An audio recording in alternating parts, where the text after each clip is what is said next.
అందరు ఎలా ఉన్నారు? బాగున్నారా? Welcome back to our channel house wife diaries. మీరు కనుక ఈ వీడియోని ఫస్ట్ టైం చూస్తున్నట్లయితే వీడియోని చూసి ఒక లైక్ చేసి ఛానల్ని అయితే సబ్స్క్రైబ్ చేసుకోండి.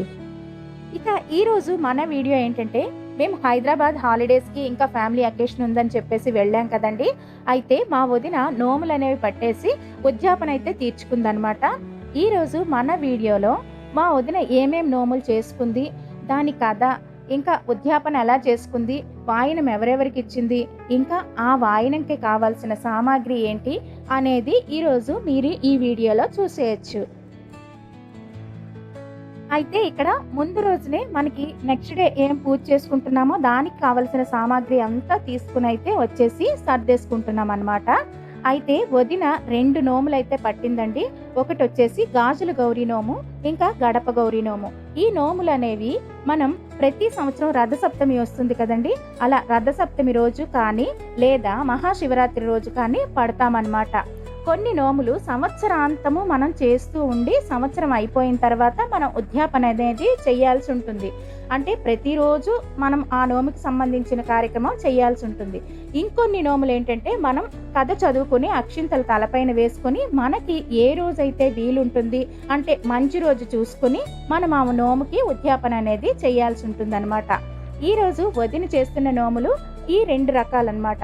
ఒకటి వచ్చేసి గడప గౌరీ నోము. ఇది సంవత్సరాంతము చేయాల్సి ఉంటుంది. అంటే మనం సంవత్సరంలో రథసప్తమి రోజు అయితే నోము పడతాం కదండి, ఆ రోజు మనం కథ చదువుకొని అక్షింతల తలపైన వేసుకుని ఇంకా ఆ రోజు నుంచి ప్రతిరోజు మన గడప ఉంటుంది కదా, సింహద్వారము, దానికి కడిగేసి అంటే ఉదయాన్నే లేచి గడపను కడిగి పసుపు రాసి 3 బొట్లు పెట్టి ఇంకా ముగ్గది వేసేసి గడపకి పూజ అయితే చేస్తామన్నమాట. ఇలా ప్రతిరోజు చేయాలి. అలా సంవత్సరాంతము చేయాల్సి ఉంటుంది. అంటే మనకి లేడీస్కి మధ్యలో కొన్ని డేస్ అయితే ఉంటాయి కదండి, ఆ డేస్ కూడా మనం యాడ్ చేసుకొని చేసుకోవచ్చు అన్నమాట. తర్వాత అయితే ఈ సంవత్సరం అయిపోయి మనకి 365 రోజులు అయిపోయిన తర్వాత మనకి పెండింగ్ ఉన్న డేస్ కూడా కంప్లీట్ చేసుకున్న తర్వాత ఒక మంచి రోజు అంటే తిథి నక్షత్రం మంచిగా ఉన్న రోజు మనం ఉద్యాపన అయితే చేయాల్సి ఉంటుంది. అయితే నెక్స్ట్ నోము ఏంటంటే గాజుల గౌరీ నోము. ఈ నోము ఏంటంటే మనం ఆ రోజే పట్టిన రోజే అక్షంతలు తలపైన వేసుకుని ఇలా గాజుల గౌరీ నోము కథ అది ఉంటుందండి, అది చదువుకుని ఏ రోజైనా మనకి వీలు పడిన రోజు చెప్పాను కదా, అంటే మంచి రోజు నక్షత్రము తిథి అన్నీ చూసుకుని ఆ రోజు ఒక ముత్తైదుకి ఆ నోము అనేది ఉద్యాపన చేసి ఇవ్వాల్సి ఉంటుందన్నమాట. అయితే ఇక్కడ పూజ అనేది చేసుకున్న తర్వాత మనం గౌరీదేవికి పూజ చేసుకుంటాం కదా, చేసుకొని మనం ముత్తైదువులకి ఇవ్వాల్సిన వాయినాలు అంటే చీర జాకెట్టు ఈ సామాన్లన్నీ కొనుక్కొని వచ్చారు కదండి, ఇవన్నీ పెట్టేసి అమ్మవారికి అయితే పూజ అయితే చేసుకుంటాము. ఇలా చేసుకున్న తర్వాత మనం వాయిన దానం అనేది ఇస్తామన్నమాట. దానికి సంబంధించిన ప్రసాదాలు ఇవన్నీ అయితే ఇక్కడ రెడీ చేస్తున్నాము. అయితే దీనికి పానకము, వడపప్పు, ఇంకా చలిమిడి, పాయసము అనేవి నైవేద్యాలుగా చేస్తున్నాం అన్నమాట. అయితే ఇక్కడ మనం ఎన్ని రకాలైన పిండి వంటలు పెట్టుకోవచ్చు, ఎన్ని రకాలైన పళ్ళు ఇటువంటివన్నీ పెట్టుకోవచ్చు అండి. ఈ నోములు ఏంటంటే మన స్తోమతని బట్టి మనకున్న వీలుని బట్టి మనం పట్టొచ్చు. అదేవిధంగా ఉద్యాపన కూడా అండి, అంటే చేసుకునే దానిలో కూడా చాలామంది చాలా గ్రాండ్గా చేసుకుంటారు, లేదా మనకి కావాల్సిన ఐటమ్స్తో సింపుల్గా ఇలా చేసుకోవచ్చు. అంటే ఎంతైనా ఉంటుంది, ఎలా అయినా చేసుకోవచ్చు. ఇంకా కొన్ని ప్రాంతాలను బట్టి కూడా ఈ నోములు వ్రతాలు అనేవి తేడా అయితే ఉంటాయన్నమాట. మేమైతే ఈ రకంగా చేసుకుంటున్నాము. ఇలా ఆ రోజు అంటే వైశాఖ పౌర్ణమి రోజు వదిన నోములు ఉద్యాపన చేసుకుంది.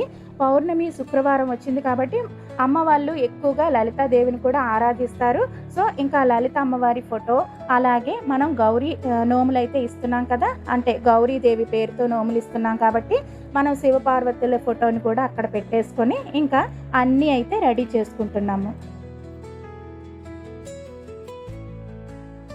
అయితే ఇక్కడ అన్నీ సర్దుకునే లోపల మీకు ఆ పూజ కథలు అవన్నీ వినిపిస్తాను. ఫస్ట్ వచ్చేసి గడప గౌరీ నోము కథ అన్నమాట. గడప గౌరి నోము నోచిన ఇల్లాలికి గడవని గండములుండబోవు, పొందరాని సిరి సంపదలుండవు అనుకుంటూ అక్షింతలు వేసుకోవాలి. ఉదయాన్నే లేచి స్నానం చేసి గడపకు పసుపు రాయాలి. ఆ గడపకు 3 కుంకుమ బొట్లు పెట్టి ముగ్గు వేసి ఇలా గౌరీదేవితో సమానంగా పూజ చేసుకుంటూ సంవత్సరం పాటు చెయ్యాలి. దీని ఉద్యాపన 13 జతల గాజులు, పసుపు, కుంకుమ, చీర, రవికల గుడ్డ, ఇంకా 26 గారెలు, అంటే అవి కూడా 13 జతలు అనమాట. ఒక పళ్ళెంలో పెట్టి ఒక ముత్తైదువుకి వాయినం ఇవ్వాలి.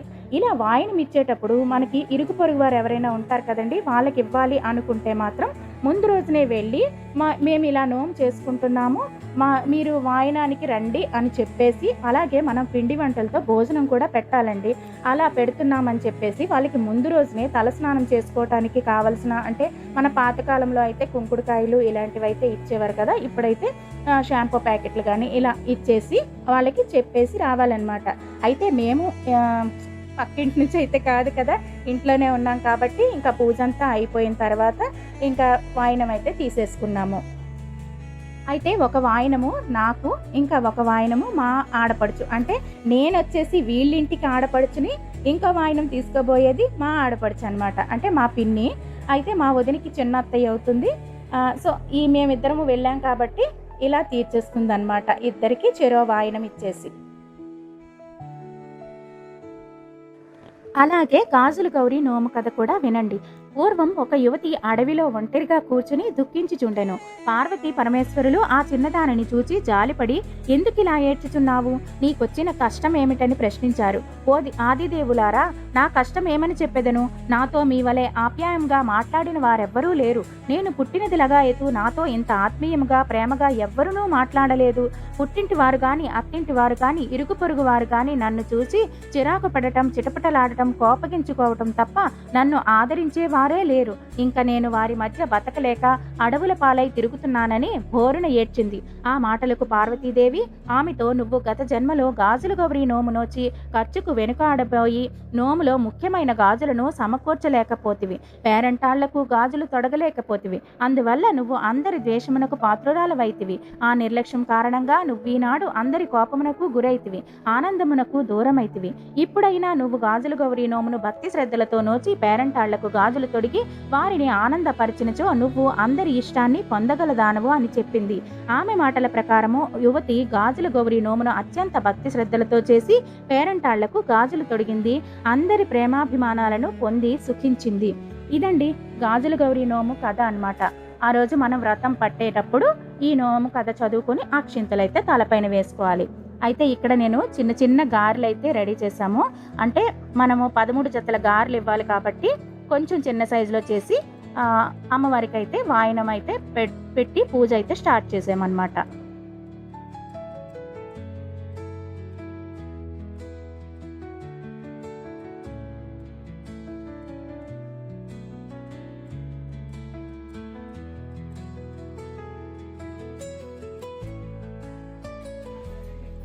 श्री महागणाधिपतये नमः ध्यायामि श्री महागणाधिपतये नमः समर्पयामि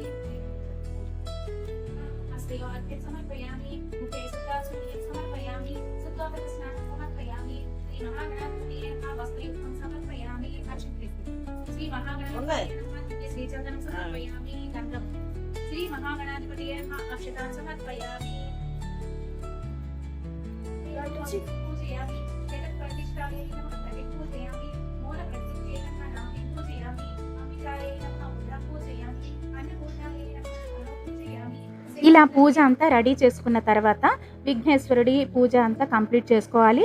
తర్వాత మనం గౌరీదేవి పూజ, అంటే గౌరీ అష్టోత్తరాలు, గౌరీదేవికి సంబంధించిన పూజ అంతా చేసుకోవాలన్నమాట. అంటే అక్కడ మనం వినాయకుడికి పసుపు ముద్ద అయితే ఎలా పెడతామో అలాగే గౌరీదేవిని కూడా ఒక పసుపు ముద్ద రూపంలో పెట్టేసుకుని అక్కడ బొట్టు పెట్టి దానికైతే పూజ అంతా చేసేసుకోవాలి. దీని తర్వాత మేమందరం కలిసి లలిత సహస్రనామ పారాయణం కూడా చేసుకున్నామండి. ఆ రోజు శుక్రవారం పౌర్ణమి కాబట్టి ఇంకా అన్ని అష్టోత్తరాలు, మాకు తెలిసినవి వచ్చినవి స్తోత్రాలు అన్నీ పారాయణం చేసుకున్నామన్నమాట.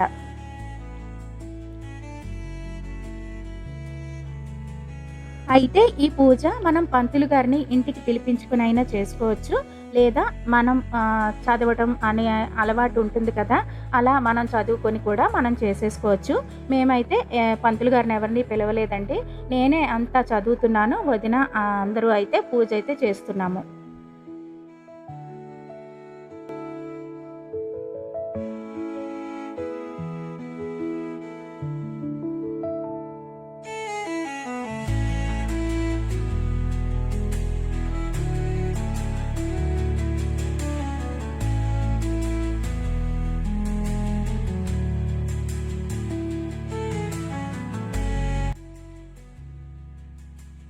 సితవదనం పద్మపత్రాయతాక్షిం హేమాభాం పీతవస్త్రాం కరకలితలసతేమ పద్మాంబరాంగీం సర్వాలంకారయుక్తాం సకలమభయదాం కల్పనాం భవాని శ్రీవిద్యాం శాంతమూర్తిం సకలసురనుతాం సర్వసంపత్ప్రదాత్రీం శ్రీమహానందై శ్రీమత్సింహాసనేశ్వరి చిత్తగిరిగుండ సంభూత దేవకార్య సముచ్యత ఉద్యత్వాను సహస్రావ చతుర్బాహు సమన్విత రాగస్వరూప భాషాఖ్య క్రోధకారాంకుశోద్వర మనోరూపేక్షు కోదండ పంచతన్మాత్ర సాయక విదారణ ప్రభాపూర మంజత్ బ్రహ్మాండ మండల చంపక శోక పున్నాగ సౌగంధిక సంగజ కురువిత మహిశ్రేణి కోటి రమంతిక అష్టమి చంద్ర విభ్రాజ దైవస్థల శోభిత ముఖచంద్ర అలంకాభ మృగనాభి విశేషణ వదనస్వర మంగళ్య గృహతోరణ చింతిక మకరష్టి పరివాహ చరణీయావలోచన నవకల్పక పుష్పాభ నాసా దండ విరాజిక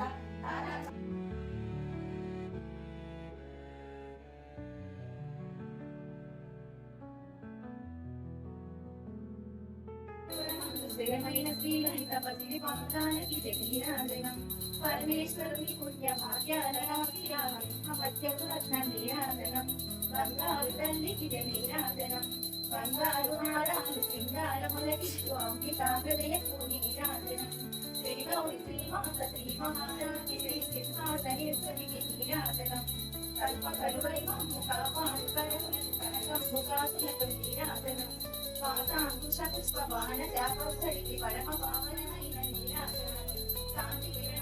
పూజ అంతా అయిపోయిన తర్వాత ఇంకా ఆఖరికి గౌరీదేవికి హారతి, అలాగే లలితాంబికకి కూడా హారతి ఇచ్చేసాము. ఇచ్చిన తర్వాత ఉద్యాపనకి వాయినం ఇవ్వడం కోసం అయితే రెడీ చేస్తున్నారనమాట. అలా రెడీ చేసే లోపల మీకు ఒక్కొక్క నోముకి ఏమేమి ఐటమ్స్ అయితే తీసుకున్నాము అనేది నేను చెప్తాను. అంటే ఒక్కో ప్రాంతాన్ని బట్టి మనం వేరువేరుగా ఉండొచ్చు. మేము ఇలా చేసామనేది నేను చెప్తున్నాను అనమాట. అయితే మన స్తోమతని బట్టి ఎంతైనా ఎన్నైనా చేసుకోవచ్చండి. మేము చేసుకునే పూజా విధానము మీకు చెప్తున్నాను. అయితే ఫస్ట్ వచ్చేసి గాజులు గౌరీ నోముకు అనమాట. ఇక్కడ వచ్చేసి కొత్తది ఇత్తడి పళ్ళెం ఒకటి తీసుకున్నారు. ఇత్తడి పళ్ళెంలో 13 డజన్ల గాజులు అనమాట. మంచి అంటే పసుపు, ఎరుపు, ఆకుపచ్చ ఇలాంటి మంచి శుభకరమైన రంగులతో గాజులు 13 డజన్లు తీసుకుని ఆ ప్లేట్లో పెట్టాలి. పెట్టిన తర్వాత ఇంకా సుమంగళికి కావలసిన సామాన్లు ఉంటాయి కదండి. పౌడర్ అని, బొట్టు, కాటుక, ఇంకా నల్ల పూసలు, అద్దము, దువ్వెన, అలాగే పారాణి, మెహందీ కోను ఇలాగనమాట. ఎన్ని ఐటమ్స్ అయినా తీసుకోవచ్చండి. అందులో ఖచ్చితంగా పసుపు, కుంకుమ ఇది ముఖ్యం కదండి. అలా వేసి అవన్నీ రెడీ చేయాలి. అలాగే చీర, జాకెట్టు, ఇంకా తాంబూలం అండి. కొబ్బరికాయ పెట్టేసి ఇస్తారనమాట. ఇది పూర్ణ తాంబూలం కింద వస్తుంది కదా. అయితే కొబ్బరికాయ కూడా పెట్టి మన దగ్గర ఎన్ని రకాల పళ్ళు అయితే ఉంటాయో అన్నీ కూడా ఇవ్వచ్చు. అది గాజులు గౌరీ నోముకు అనమాట. తర్వాత వచ్చేసి గడప గౌరీ నోముకి ఏంటంటే అలాగే చీర, జాకెట్టు ఇలాగే చెప్పాను కదండి. సుమంగళి సామాన్లన్నీ ఉంటాయి కదా, అవన్నీ వాటితో పాటు 13 జతల గాజులు, అలాగే 13 జతల గారెలు అనమాట. మేము గారెలు అవి రెడీ చేసి పెట్టాం కదండి. అలాగా గారెలు కూడా ఈ గడప గౌరీ నోముకైతే వాయినం అయితే ఇవ్వాల్సి ఉంటుంది. దానికి కావాల్సిన సామాన్లు అయితే అవన్నమాట. అయితే ఇక్కడ అందరికీ పాదాలకి పసుపు రాసి పారాణి అయితే పెట్టేసి ఆ తర్వాత ఇంకా వాయినం ఇచ్చే కార్యక్రమం అయితే చేస్తున్నారు.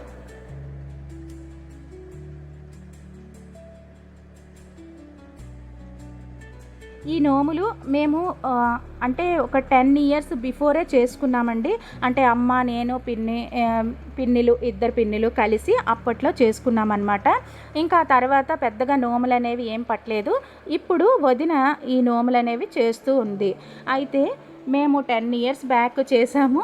చాలా నోములు అయితే ఇచ్చుకున్నామండి. అప్పట్లో మనకి యూట్యూబ్ లేదు కాబట్టి నేనేం పెట్టలేకపోయాను. అయితే ఈ నోములన్నీ చేయటానికి ముందు మనం చిత్రగుప్తుడి నోము అనేది ఒకటి చెయ్యాలంటండి. అది చేసిన తర్వాతనే ఈ నోములన్నీ చేయాల్సి ఉంటుంది. ఇక్కడ వచ్చేసి గాజుల గౌరీ నోము నాకైతే వాయినమిస్తుంది వదిన.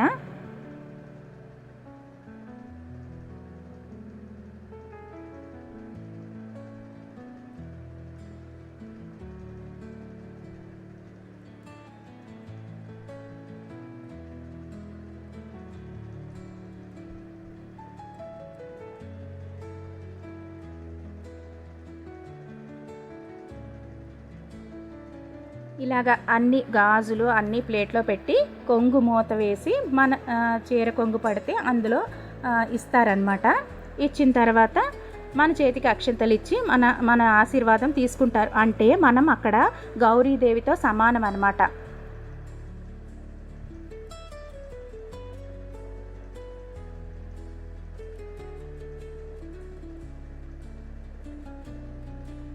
తర్వాత వచ్చేసి గడప గౌరీ నోము. ఈ నోము వాయనం ఇచ్చేది గడపకి ఇరువైపులా నుంచుని ఇస్తాము. అంటే మాకు తెలిసింది నేను చెప్తున్నాను, ఇంకా వేరే వేరే ప్రాంతాల్లో వేరు వేరుగా చెయ్యొచ్చు. మేమైతే 10 years బ్యాక్ కూడా ఇలాగే చేసాము. చేసింది కూడా పంతులు గారి దగ్గర అడిగి తెలుసుకుని అయితే చేసాము. గడపకి ఇరువైపులా ఉండి, అంటే తీసుకునేవారు బయట, ఇచ్చేవారు లోపల నుంచి ఇస్తారనమాట. ఇలాగా ఇటువైపు అటువైపు ఉండి బుట్టది పెట్టేసి సేమ్ అక్కడలాగానే ఇలా కొంగు మూత వేసేసి వాయనం అయితే ఇస్తారు. అలాగే గారెలు కూడా ఆ పేరెంటాలకి వాయనం ఇచ్చేస్తారు. ఇచ్చిన తర్వాత మనం వాయనం తీసుకునే వాళ్ళము వీళ్ళ ఇల్లు మొత్తం తిరిగేసి తర్వాత అంటే ఇరుగు పొరుగు వారైతే లేదా దగ్గర ఉన్న వాళ్ళైతే మధ్యాహ్నము భోజనం చేసేసి వెళ్తారనమాట.